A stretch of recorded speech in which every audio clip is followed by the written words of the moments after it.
Okay, good evening, everyone. I would like to call this public hearing to order at 6:32. We're located in the Village Chambers, location is 2350 South 25th Avenue. This is for the discussion of the proposed Roosevelt Road and 17th Avenue Tax Increment Finance District. Public notice, the public notice is hereby given to all members, residents of the Village of Broadview, and interested parties that the public hearing for the proposed Roosevelt Road and 17th Avenue Tax Increment Finance District will be held at the hour of 6:30 p.m. on Monday, December 5th, 2022. The meeting will be held in the council chambers at the Village of Broadview, located 2350 South 25th Avenue in Broadview, Illinois, 60155. The public is invited to attend. The following matters will be discussed at the meeting. Mr. Clerk, can we get a roll call, and we need to make a motion to allow Trustee Malave to dial in to the meeting this evening, as well as Trustee Andrea Senior. Trustee Malave is under the weather, and Trustee Andrea Senior is working. Yes, Madam President. Roll call. Trustee Abraham, absent. Trustee Malave. Is she present on the phone there? No, I need to dial her. We need to make a motion to allow them to participate electronic. With the members present, can I please have a motion to allow Trustee Malave to participate electronically due to illness, and Trustee Senior to participate electronically due to work? Need a motion? I motion to let Trustee Malave and Trustee Senior Participate to electronically. participate Do I have a second? remotely. Need a second. Let me see if they answer. Mayor, you want a second? I can't second. So we can't second? We're going to wait for them? Hello. Hi, Trustee. Trustee Senior? We are doing a motion to allow you and Trustee Malave to participate electronic. The clerk has called for a motion. Trustee Shelby has made a motion. We need a second.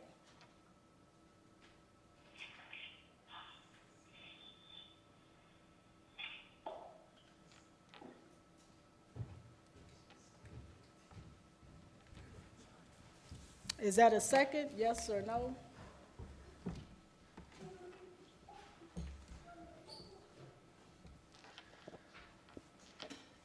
Okay, I've disconnected Trustee Senior.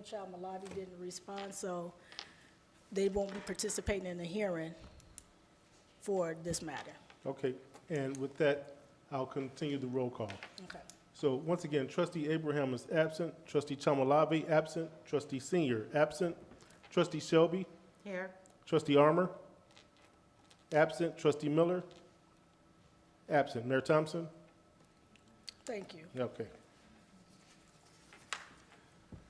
So on the agenda, we have the summary of the JRB meeting and introduction of the JRB resolution. Mr. Attorney, you want to give us the summary? Sure. Thank you, Mayor.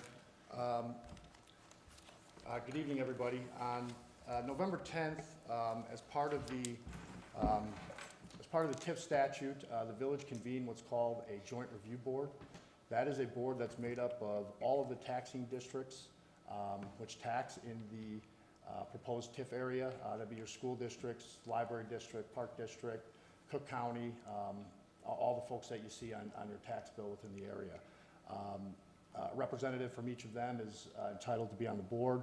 Representative from the village is on the board. Mayor Thompson served in that role and was elected as the chairperson. That meeting occurred on, again, November 10th. The board received a similar presentation that you all will receive tonight. Their duty as a JRB board is to review the plan and the objectives of the proposed TIF district to ensure that it does, in fact, meet the eligibility criteria and complies as a TIF district. That's their duty. So after reviewing the plan and having some dialogue back and forth, the board did, in fact, unanimously vote to recommend to the Broadview Village Board approval of the TIF district. So the JRB is a advisory body. Their job is to make a recommendation to the village board to approve or disapprove the TIF district. And again, on January 10th, they recorded their recommendation in a resolution, which the board has in their packet. But essentially, the resolution reads that they find compliance with the TIF Act on the proposed plan, and that there is a recommendation from the JRB to the village board to approve the TIF district. November 10th. And that is pretty much, that's the summary of the JRB, Mayor. Okay, thank you for that summary of the public notices. Yes. As many of you are here tonight, I'm sure you received a certified mail copy for a notice of this public hearing. That's just one step in a number of steps that the village must take in creating a TIF district. The JRB, as we talked about, the taxing districts, they all received notice of that meeting. They received notice of this meeting. We also had it wasn't a public hearing, it's called a public meeting.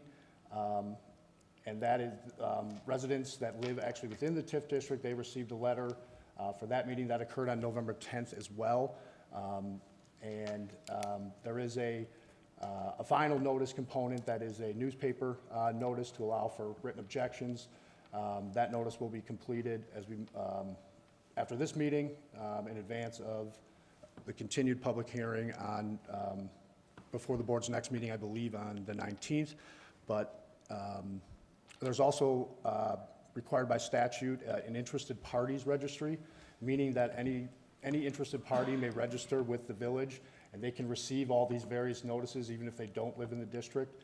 The village some time ago created the rules for registration of this interested parties meeting, and we did post notice in the newspaper that any such person may come to receive those notices and submit objections.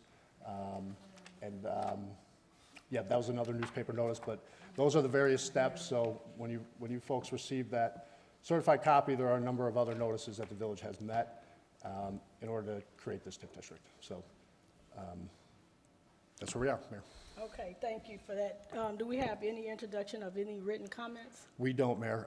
As discussed, the interested parties registry does allow those who registered, and any taxing districts or any of the public could submit any questions or things like that or objections in written form to the mayor's, or excuse me, to the clerk's office, and I confirm with the clerk that no such objections were We filed. have received none. Thank you, Mr. Clerk and Mr. Attorney. So with that being said, I want to, before we go to the overview of the proposal, I want to first of all thank you all for coming out this evening. We are here to discuss the possible creation of a tax increment financing district, or as a TIF, as it is often called, to be located primarily along the Roosevelt Road and 17th Avenue. The purpose of tonight's public hearing is to discuss various steps the village has taken to get to this point, and overall the project and plan for the proposed district. The presentation we will receive from our TIF consultant, Pete Iosa from Tesca Associates, along with our attorneys, staff, will highlight the various meetings we've had to discuss this at this point and discuss in detail why this area is appropriate for a TIF district. It is important to note that many of you received notice of the hearing tonight due to your living within the proposed district or close proximity to it. This is a simple requirement for establishment of a TIF district. The village has no plans in this TIF district or any other which would involve displacing any residents or buying any residential property. Also, we are not here to discuss any specific development for the TIF district. If and when any development for the TIF district is proposed, it would be subject to full village review, likely including further public hearings, zoning hearings, and ultimate consideration by the Board of Trustees, all of which would be open to the public. Tonight is just one step in the village attempt to attract quality and successful development to Broadview. Prior to tonight's meeting, we have convened a meeting of all of the various taxing districts in the proposed area. This includes the school district, the library district, and community college district, amongst others. You will hear more about that meeting shortly, but they received the same presentation you will tonight, and I am happy to report that they voted unanimously recommended approval of this TIF district. Meetings such as these are critical as village and each of the districts who provide governmental as these are critical as a village, and each of the districts who provide governmental services to residents of Broadview are much stronger and can provide much more when we work together. With that said, your interest and involvement in this process is just as critical, if not to those of us you elected to the village board. We appreciate your interest in this proposal, and we thank you for coming out tonight. At the end of the presentation, we will open it up for your questions and comments, which will all be considered as we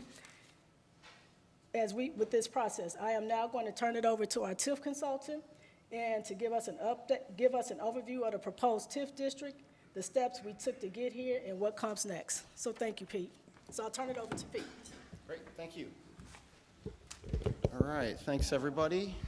Get this going. Can you guys hear me? Cool.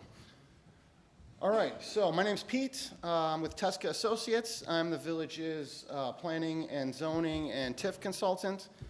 You just heard the mayor and the village attorney talk for a little bit about TIF this and TIF that, so I'm just going to give you guys a brief presentation just kind of on what is TIF, what's tax increment financing, what does it actually mean, and how does that affect you as property owners within the TIF district.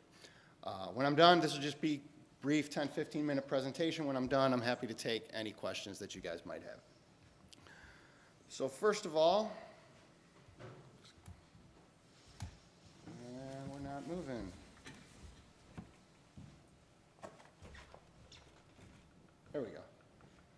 Okay, so first of all, here's the project area boundary. This is the area that we're talking about. Essentially, it's all properties that front on Roosevelt Road from 17th going east to 9th, and then properties that front on 17th from Roosevelt going north to the highway. The main thing that I want to emphasize on this map, the village has existing TIF districts right now. There's an existing TIF district on Roosevelt Road, and there's an existing TIF district on 17th Avenue. So all the properties that we're talking about here tonight for this new TIF are already currently in a TIF district in the village right now.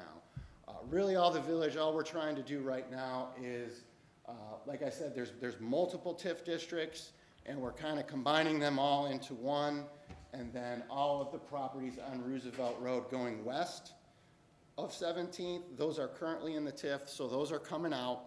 And then everything else that's currently in the TIF is staying in, and we're just kind of combining them together. So I just want to emphasize, we're just talking about Roosevelt Road and 17th, and all these properties are already currently in a TIF. So what's a TIF, and why is the village doing this? So this is the essential municipal challenge. The village is obviously funded by property taxes. So when the village has underperforming assets, what can the village do to try to encourage economic development? Tax increment financing is just an economic development tool. The state of Illinois has very few economic development tools that are available. Essentially, there's two. There's TIF, tax increment financing, and enterprise zones. The village also participates in an enterprise zone. Those are really the only economic development tools that are available through the state. So the TIF concept, what does it do? It's an economic development tool which utilizes property tax revenues to stimulate private development. A couple of things that I want to emphasize here, as this is a meeting primarily for people who own property in the TIF, I do want to stress the TIF does not, it's not a new tax. It doesn't affect your taxes. It's not going to impose a new tax on the properties within the TIF. And it doesn't affect the assessed value. It's not going to affect your assessment of your property. Once you're in the TIF, your property will continue to get assessed by the Cook County Assessor the way it always does. And the tax rate will be applied the way it always is. The TIF does not affect any of that. Really all the TIF does is affect where your property taxes go once you pay it.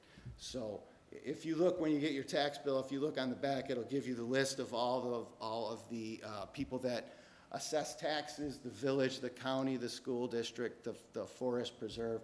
What this does is set up another line item for TIF, and then it takes some of those property taxes. It essentially takes some property taxes from the taxing districts and puts it into this special fund that the village can then use. And I'll get into more details on what exactly the money can be used for. So this is kind of the TIF cycle. This is how TIF is supposed to work. It runs off property taxes. It's essentially encourages property owners to invest in their property hopefully as property owners over time invest in their property, that will increase the value of the properties. That puts money into the TIF, which then allows the cycle to kind of continue. It's kind of a public-private kind of sharing to overcome economic development obstacles to help encourage properties to develop. So how does TIF work? This is a very complicated chart here. I'm going to skip here to this one. So when a TIF is established, essentially what is done is it's created the base value. This is essentially the value of the properties when the TIF is established. How the TIF generates money is if any properties increase in value, the property taxes on the increase is what goes into the TIF fund. So as a simple example, using some round numbers here, if you have a property that's worth $100,000, that's assessed at $100,000 when the TIF is established, and you're paying roughly 10%, so it's a $10,000 tax bill. That would be the base value. Now say the TIF is established and the property owner invests into this property and brings the value up to $150,000. Now he'd be paying $15,000 in property taxes due to that increase. What the TIF does is it takes just that increase, that extra $5,000 that you weren't paying before, and that's what goes into the TIF fund.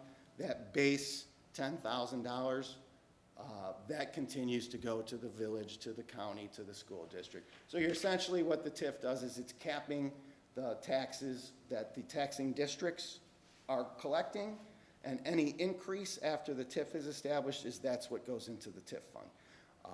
So it's encouraging property owners to invest in their property to increase those values so that they can utilize that increased property tax to fund eligible TIF projects. And I'll get into that in a minute. So here are what actually can the TIF funds be used to pay for. The TIF Act, like I said, this is a state economic development program.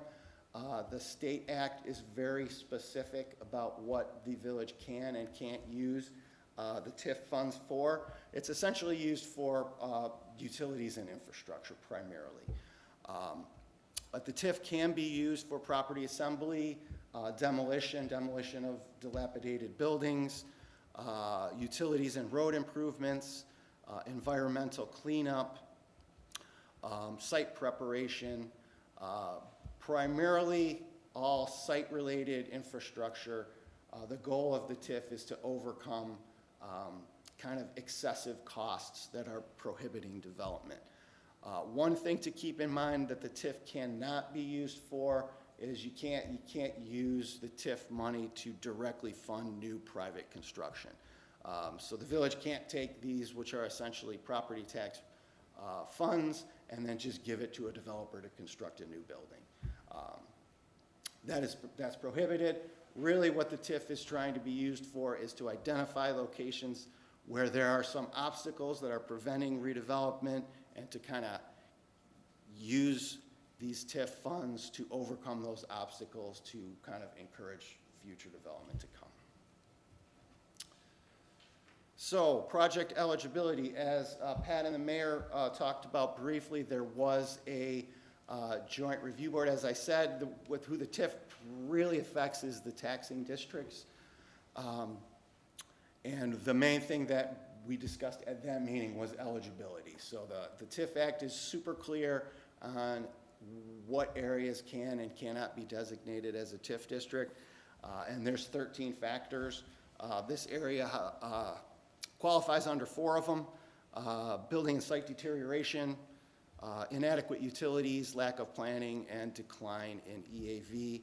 I'm just going to run through these really quick, but essentially deterioration, we're just looking at buildings that have not super structural issues, but more cracks in building masonry, needs a new roof, broken windows, that type of thing.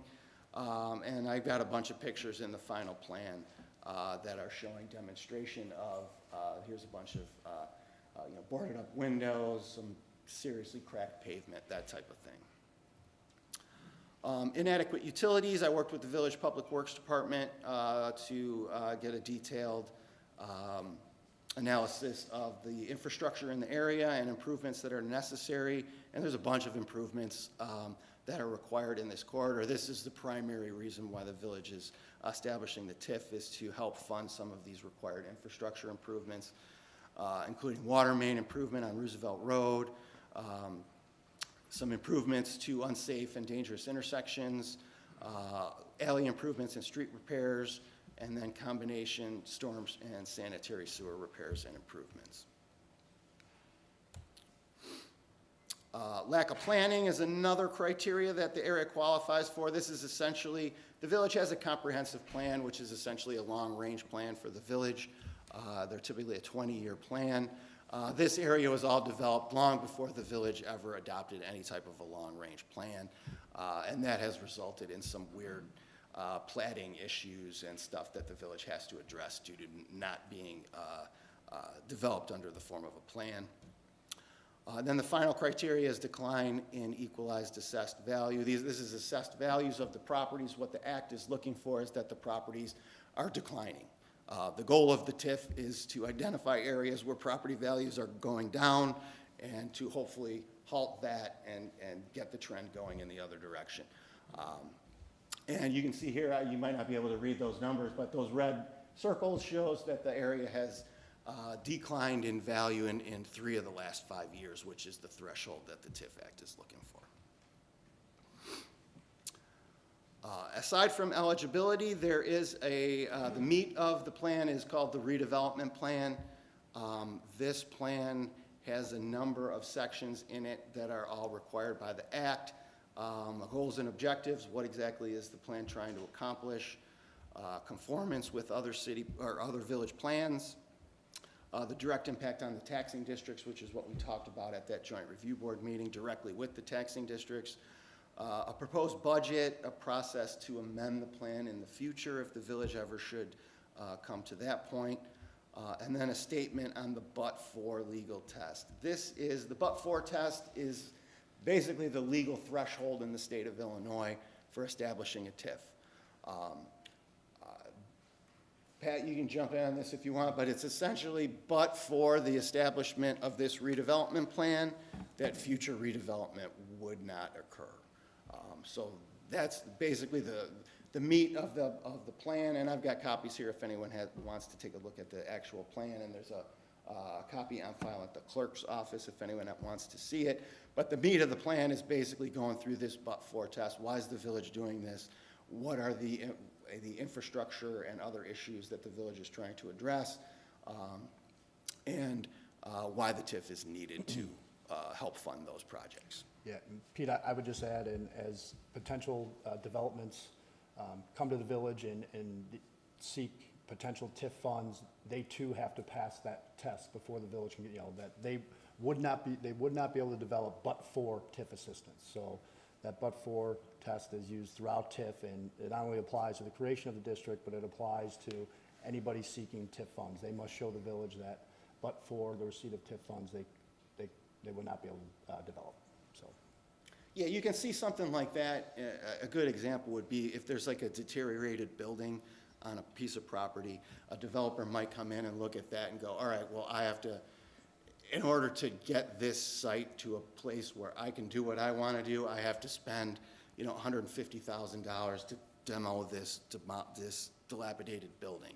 I'm just going to go the next town over where there's an empty site, and I'm just going to start from there. What the TIF can be used to do is to help that developer pay for those excess costs that they wouldn't necessarily occur on another site, to make it more of an even playing field. And there also, in addition to the redevelopment plan and the eligibility study, there is what's called a housing impact study. This was done primarily just because of the number of residents that live within the proposed TIF area.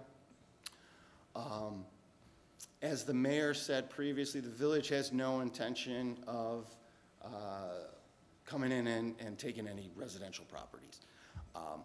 One of the things with the TIF Act is when you create a TIF district, everything has to be contiguous. So you can't have like this property and then skip this one and then include this one. Everything has to be connected.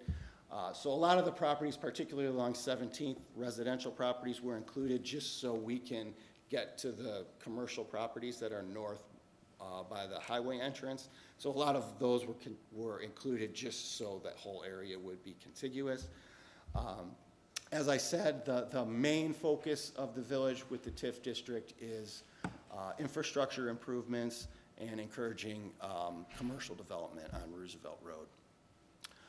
But there are some opportunities along 17th. You notice the new senior housing project that came through. The village is looking to encourage development along 17th north towards the highway. And then TIF management, I just wanted to highlight a couple of things as far as how TIF works. Just so everyone's aware, the TIF program is a very, it's a very open as far as information is readily available on the state website. Once a TIF is established, and like I said, the village has a couple of TIF districts already in place right now. Every year for all of those TIF districts, the village has to file an annual report with the state, which is essentially a pretty thick document that goes through every dollar that the TIF got in and then what the village spent that money on. So it's a pretty detailed yearly summary that's then presented at an annual meeting to the taxing districts. So it's very clear how much money is coming into the TIF and what exactly the village is doing with it. And all those reports are available. Anybody could go to the state website and download for any TIF in the state, and you can look at those reports and see how much money's coming in and what the communities are doing with it. So it's a very transparent program. A couple other things, just general TIF stuff. The TIF runs for 23 years. It can be closed out at any time, but typically it's going to run for 23 years. If nothing is done over the course of 7 years, if it just sits there and the village is just collecting money and they're not, no redevelopment projects are coming, the TIF then has to be closed out. So you actually have to do something with that money. You can't just collect it. And then if the TIF is ever closed out, once the TIF is closed out, any money that's left in that TIF fund is then distributed back to all the affected taxing districts. And then this is just a quick summary. Pat talked about most of this stuff, but this is kind of the end of the process here. We prepared the draft plan, put it on file with the village clerk, sent out all required notices to the property owners and residents in the area, held the joint review board on the 10th, which was recommended unanimously by all the taxing districts. There was also a public meeting for any residents that live within the district. This is the public hearing. This is just to present to the property owners and residents in the village, and we're going to take questions when I'm done here in a second. There's no action going to be taken tonight. The village will hopefully act and vote on the proposed TIF district at an upcoming village board meeting. You have up to 90 days from tonight to officially act, either to vote or for or against the TIF. And that requires a couple of ordinances if we get to that point. I think that's about it. I know this is complicated and I ran through it kind of quickly, but I'm more than happy to answer any questions that anyone might have, generally about TIF or specifically about the project area in particular. Well, speaking about when you touched on... I'm sorry, sir, I'm sorry, could you just get your name for the record? It's Yolanda Matthews. Yolanda Matthews. Thank you. Where you touched on where TIF, I guess, could be... Okay, hold on 1 second for your question, because we streaming live. So can you just state your name and then your question? James, where you touched on, I guess, a private contractor coming into an area, I guess seeing a dilapidated either building or whatever, and wanting to, I guess, either rehab or redevelop that, they would be able to, I guess petition for funds from the TIF fund to Yes, help how with that? would work is, Pete, can you speak into the mic, because we stream? yes, how that would work is a property owner would come to the village with a proposal. I have this proposed development, I'm requesting assistance through the TIF of whatever they're requesting. And then the village reviews those individually. Basically looking at, what are you proposing to do? How is that actually going to impact? Because each project is essentially going to be like, would be a standalone thing. So you would have to basically have a plan provided to the village. It's going to generate X amount of increase in property taxes. So that could actually fund whatever request that you're asking. But those would all be on a voluntary basis. The village isn't going to come in and take anybody's property. It would all be property owners coming to the village and then negotiating an agreement with the village. Yeah, and the negotiations can be very complex. There's a lot of construction, there's often construction financing and loans involved, and, we talked about that but-for test, and one of the things the village, the developer will have to show through numbers and their financing projections on what they can get, and then if there's a gap, that can be filled, and it's a project that the village, believes in, and it's going to, benefit the village as a whole and the TIF district, then that's where the TIF district monies can be, reimbursed. So they would spend the money and do all the project costs, and there's a whole process where we analyze, they have to submit bills, and it all has to comply with the TIF district. It's a pretty complicated process, but that's how they work. And these agreements, as the mayor indicated, oftentimes they require zoning hearings and, pretty thick redevelopment agreements, and all of that is, goes through the village process of meetings and zoning hearings and public safety meetings, and ultimately they, any redevelopment agreement ends up before the village board for them to review and vote on. The village does also have a facade program along Roosevelt Road. That is a much easier program to apply for. It's already it's an established setup program. It's funded through the TIF, through the existing Roosevelt Road TIF, and I assume the village would continue with this program, which is essentially can be used for commercial property owners to improve the facade on Roosevelt Road, just to encourage properties to look nicer along the corridor there. And you can see a lot of property owners have done that, and the village did all the nice streetscape stuff, and the TIF helped with all that kind of stuff. Additional questions? Anyone?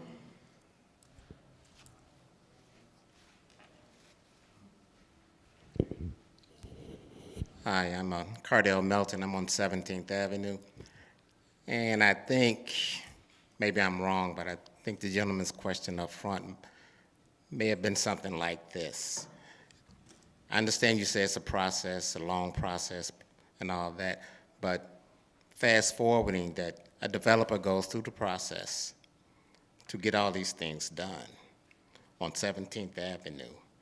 And say you have within 7 years to do something with that TIF within that area, or it will expire. Is that automatic? But anyway, my question is that if a developer comes in and goes through the processes that you just mentioned, then those properties can be bought up by that developer based on the but-for in the TIF, correct, or not? I can't, each project would be different, but whether there's TIF there or not, people can buy and sell property. Well, I understand free, yeah. individually, but I'm not saying individually. Sure, so, but any project, a TIF doesn't give a developer any extra authority. Exactly. There's no extra authority for a And developer. I'm not saying I'm just saying it's those are the possibilities, though, correct, or not? They are, but they exist whether TIF or not. That's all I yes. wanted to know. Okay.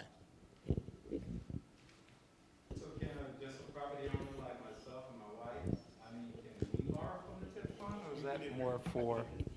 I'll answer that. So I want to be, so it's not a borrowing, it's not really borrowing, it's not a loan, you know, type process. Again, it's for projects that meet, again, the TIF statute is about this thick, and there's a, as Pete said, it's very regulated. You have to qualify under certain demolition costs and things like that. So is it possible?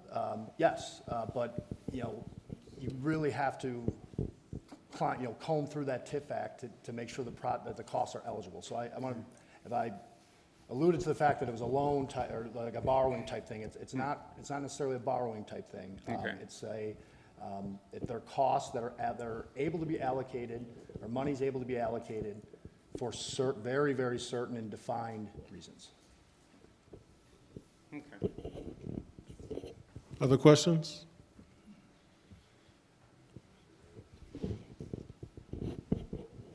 I'm Jesse. I live on 16th, which is also in the project, right?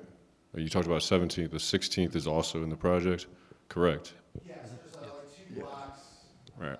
So all the people who live on 16th Ave would be affected as well, right? I mean, in terms of where you're taking the tax money from, right? Yes. Okay. So the question, he was asking, so like if you did an addition on your home that could potentially raise the value of your home to account for the investment essentially, then you might be able to use the TIF fund for that? Or are we talking, did you say business? It has to be a business? Again, I don't want to get into too much of specific projects and costs, because we could, you know, again, it's a very detailed statute, but again, as Pete alluded to, the main goal of TIF, they're more infrastructure-related things, to prepare areas for development. So, although possible, you know, things like that could be included, it's hard to say without having a goal plan. For example, the village doesn't give away TIF funds until a developer comes in here and they have plans, and there's civil plans and engineered plans, and then we can look at those plans and say, that's eligible, this is eligible, that's eligible. So it's very difficult to talk in the abstract about But it doesn't have to be business necessarily. It doesn't have to be business, Okay. but It affects every in fact, property yeah. in the Yes. district is eligible. It's primarily going to be used, like Pat said, for infrastructure improvements, but yes, there's nothing that prohibits a residential property from applying. And then the last comment is, ultimately, this is going to raise the property taxes for everybody who lives in that area, right? I mean, because isn't that the whole point? I mean, right? I can't say, I think saying that it's ultimately going to raise the property taxes for everyone in the area, I can't say that that's true or not. The idea is that there's portions of the area that are stagnant right now, and we freeze it right now. It doesn't automatically increase the property taxes on a vacant. Well, not right away, on a right? vacant, Yeah, the idea is but- on a vacant property where there's nothing built now, and TIF, you know, TIF funding would allow somebody to develop that property's property tax would be raised. And that delta between where it's at 0 now because it's vacant and whatever it becomes when it's Yeah. built here, yes, so. It just but- depends what type of development comes, right? Is what you're Yes, saying. but there's no automatic increase of property taxes or anything like that. You know, ideally, as anywhere in the village, you know, as Yeah. more development comes, you know, the value of your homes and things like that can always be raised and things like that. But saying just because of the TIF, your property taxes are gonna go up, that's not something that I could say. Right.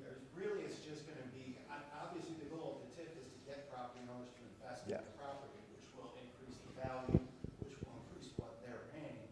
But on a property owner who doesn't invest in their property, the TIF really won't affect you. Unless you actually invest in your property and increase that, then it won't. Does that make sense?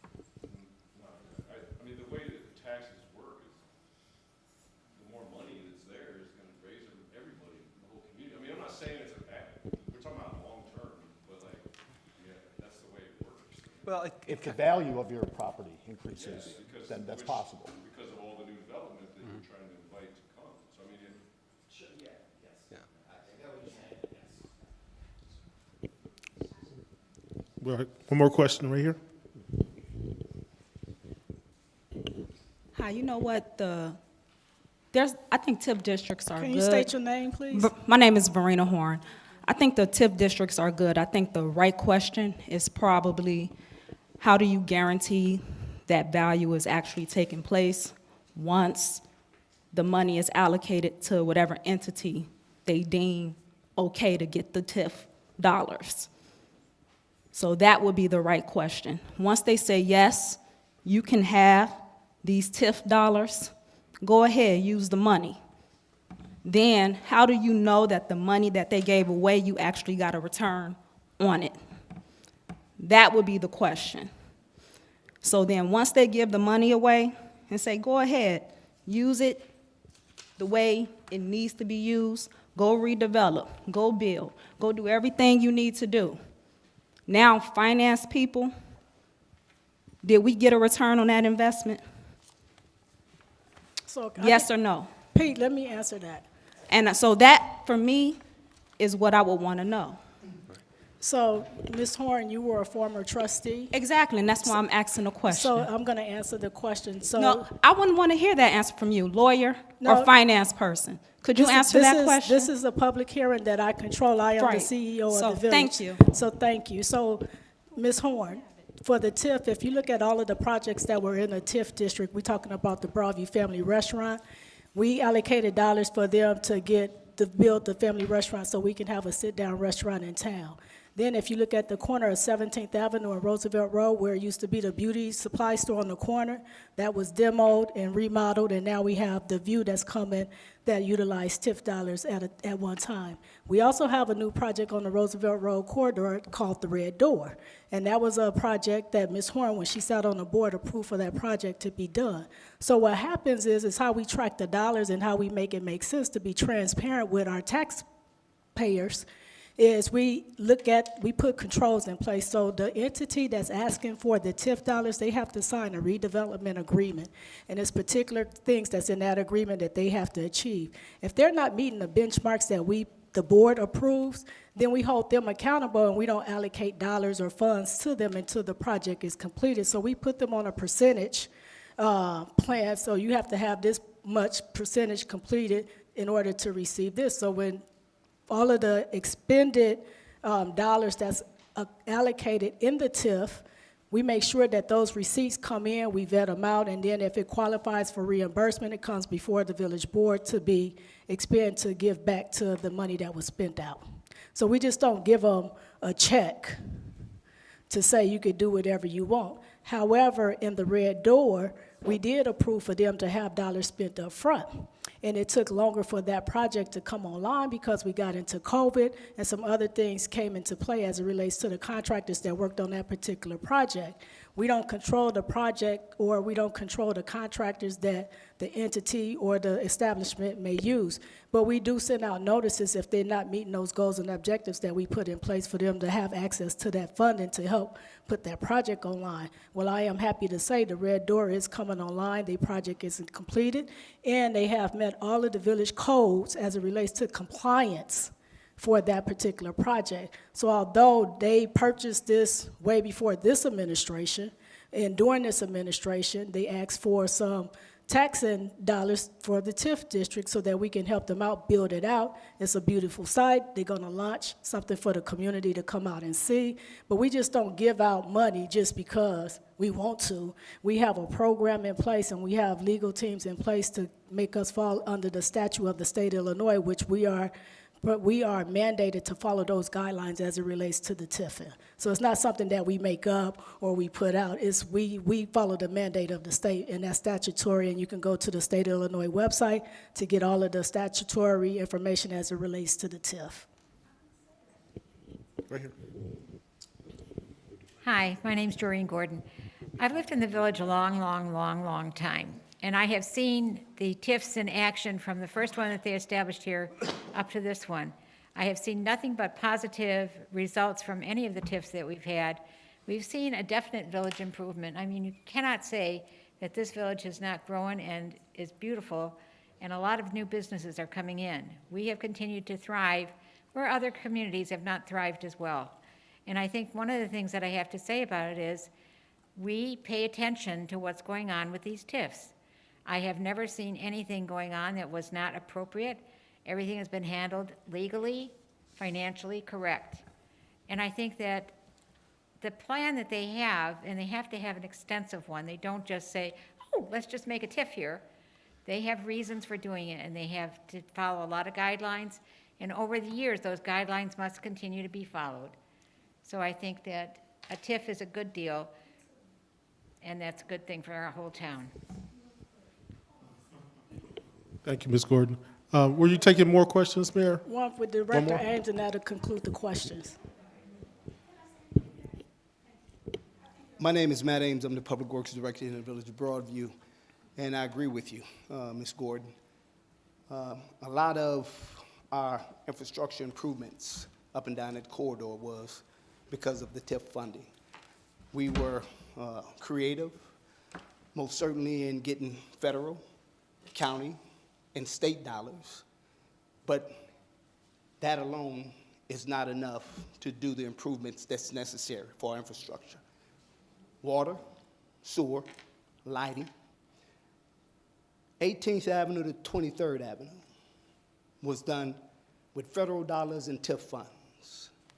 And the TIF funds that are needed to complete that corridor down to 9th Avenue is, I believe, what's before you. So the extension of that. So I have seen the cycle, and to your point. The taxes are frozen, the increments are then used to incur development in blighted areas. And I don't know if anybody's walked down Roosevelt Road lately, but there's still some blight there.